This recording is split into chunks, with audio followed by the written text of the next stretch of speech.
تارا عزیزم، آبجی رومی،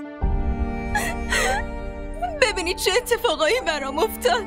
آرمان منو ول کرد و رفتش. من چی کار کرده بودم؟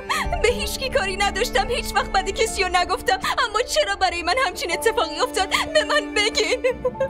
نه تارا، آرمان منو ول کرد و رفت آبجی رومی. اون دیگه هیچ وقت بر نمیگرده، هیچ وقت. کار خوبی کردین اینجا اومدین. تارا هم یه ذره امیدوار میشه. میخواستی مراسم ختم آرمان بیاییم، اما اون وقت اصلا بهمون ویزا ندادن. اسناد رومی یه ذره مشکلات قانونی داشت. الان دیگه اومدیم. فقط اینو نمیفهمم که برای مرگ آرمان بهتون تسلیت بگم یا برای بچه به دنیا اومده تبریک بگم. خدا به آرمان همینقدر عمر داده بود. دیگه خدا به ارسلان عمر طولانی بده. الان همه چیزمون اونه. آمین. اما من از مرگ آرمان بدجور ناراحت شدم.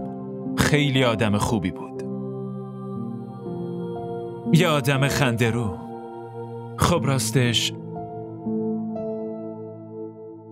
من نتونستم برای مراسم بیام، اما خب بازم بیاین برای شادی روحش دعا کنیم.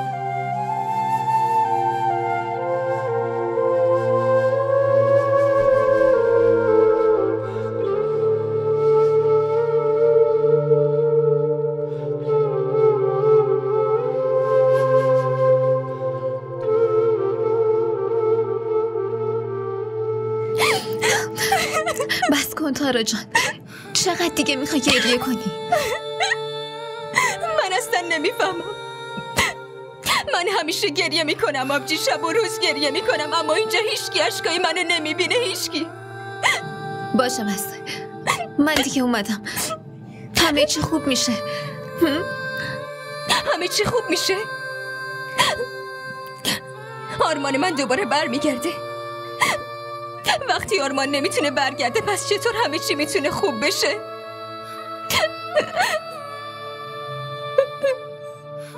تارا جان، باید قوی باشی تارا جان. شما باهاش حرف بزنین، به حرف من گوش نمیده. چرا گریه میکنی؟ مگه تو بی کس و کاری دختر؟ همه ای کس و کارم از پیشم رفتن. ما هم از این بابت خیلی ناراحتیم، اما اجلش فرا رسیده بود تارا جان. هیچ کس به هیچ وجه نمیتونه مانع کار تقدیر بشه. تو هیچ وقت خودتو تنها حس نکن. من هستم، نه؟ داداش تو. من بزرگت هستم. تو اصلا لازم نیست نگران باشی. ناراحت نباش.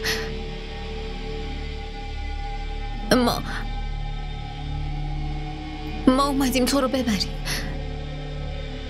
اینجا تنها نمیمونیم، ما تو رو با خودمون میبریم. با ما بیا. یعنی چی که با خودتون میبرین؟ اینجا چی کار میخوای بکنی؟ لطفاً با ما بیا. خونه ما، خونه مامان بابا. اما آبجی رومی. تارا جان، رومی همه چی رو بهم گفت. هر کاری که اینا توی این خونه باهات کردن. دلم برات خون گریه میکرد. اما جای تأسف این بود که من ازت دور بودم و هیچ کاری نمیتونستم بکنم. اما الان اومدم. دیگه من نمیتونم بذارم بهت ظلم بشه. اما من نمیخوام از اینجا جایی برم. خواهرم بودنت اینجا دیگه مناسب نیست. این آدم چطور باید رفتار میکنن ها؟ و بعد این همه اتفاق انتظار داشته باشی که باید خوب رفتار کنن. اما آبجی رومی، مادر جون خیلی عصبانی میشه، ناراحتم میشه. تازه من اونجا چطور تنهایی زندگی کنم؟ تو تنها نیستی، ما هستی، ما باهات. حرف تو تا یه حدی درسته تارا جان، اما تو از شرایط این جامعه آگاه نیستی. اینا زندگی رو برات حروم میکنن. پشت سرت یه جور حرفایی راه بندازن که من حتی با فکر کردنشم خونم بد جور به جوش میاد. من اصلا منظور شما دوتا رو متوجه نمیشم. من بهت میفهمونم. ببین تارا جان، تا وقتی بچت به دنیا نیامده بود اینا بهت نیاز داشتن. مجبور بودن تو رو توی این خونه نگه دارن. الان بچت به دنیا اومده. اونا فقط بچه پسرشون رو میخواستن و تمام. از این به بعد برای تو یا برای زندگی چه اتفاقی میفته اینا دیگه اهمیتی نمیدن. شاید هنوزم فکر کنی که من هرچی میگم اشتباهه، اما اینا فقط منتظر بودن بچت به دنیا بیاد. دیگه از این به بعد مجبور نیستن تو رو توی این خونه نگه دارن. یافر درست میگه تارا جان. خودت بهم گفته بودی که چطور مثل غریبه ها باهات رفتار میکنن. و سرین اون چه تهمتایی که بهت نزده بود همشون رو مگه فراموش کردی؟ من هیچی رو فراموش نکردم، همه چی رو به یاد دارم. اون اتاق انبار خونه همه درسای زندگی رو به من یاد داده.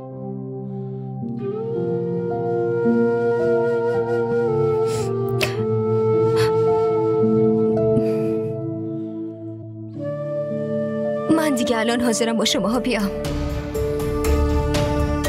آفرین، من ازت انتظار همچین کاری رو داشتم. رومی، وسایل خواهرتو جمع کن.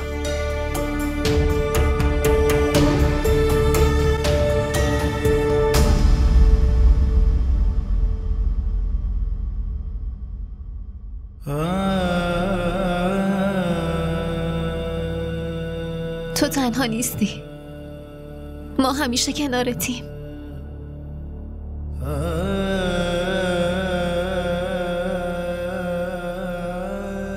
زرین فرهانو ببین هنوز نیومده. رفته بود شیرینی بیاره، به نظر میرسه خودش نشسته شیرینی درست کنه. الان تماس گرفتم، گفت توی راهه، الان میرسه.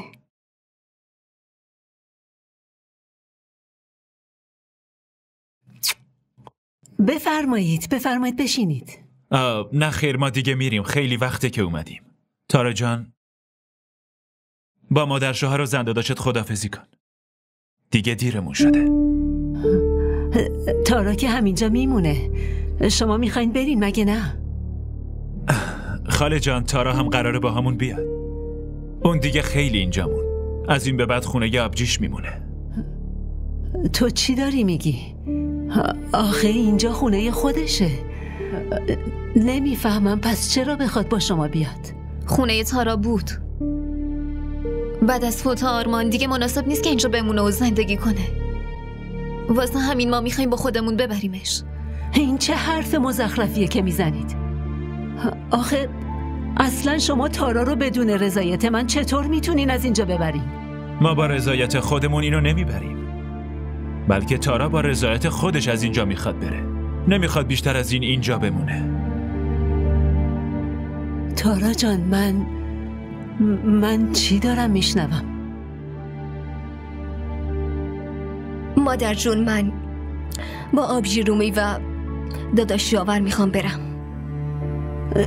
چرا دخترم؟ ببینم تا اینجا اذیتی یا یا دخترم از ما کوتاهی سر زده؟ من خیلی اذیت شدم مادر جون. جوری که آرمان نازمو بکشید، بعد از دنیا رفتنش به همون اندازه بی اهمیت شدم. انگار که یه شی هستم، یه شی بی ارزش که از اونجا به اونجا هلم میدن. ببین دخترم، اون شرایط و اوضاع خیلی حساس بود. من قبول دارم که ازمون اشتباه سر زده، اما تو اینجوری نمیتونی بری دخترم. مادر جون، من از هیچ کدومتون دلخوری ندارم. فقط تصمیم گرفتم که بیشتر از این اینجا نمونم. موندنم اینجا اصلا مناسب نیست. بهتر از اینجا برم مادر جون. نه تارا جان، چطور میتونی بری دخترم؟ تارا جون، توی خونه جر و بحث و چیزای کوچیک پیش میاد دیگه. اما اگه تو این چیزا رو بهونه کنی و با ما اینجوری نمیتونی بری دخترم. هر اتفاقی که برای تارا افتاد به نظرم چیزا کوچیکی نبوده. ما شاید ازش دور بودیم، اما همیشه باهاش در ارتباط بودیم. دخترای خوب مشکلات خانواده شوهرشون رو به خانواده پدرشون نمیگن. دخترم، اگه واقعا ازمون اشتباهی سر زده، پس ما رو ببخش عزیزم. مادر جون، با عذرخواهی از منو گناهکار نکنی. خاله، اگه این میخواد بره پس درسته، میتونی بری، اما دیگه اینجا بر نگردی. نه تارا جان، تو نمیتونی اینو از پیشم ببری دخترم. بریم تارا جان، دیرمون شده. خاله جان، ازتون خیلی ممنونم. این چند وقت خیلی مراقب خواهرمون بودین. خدا نگهدار.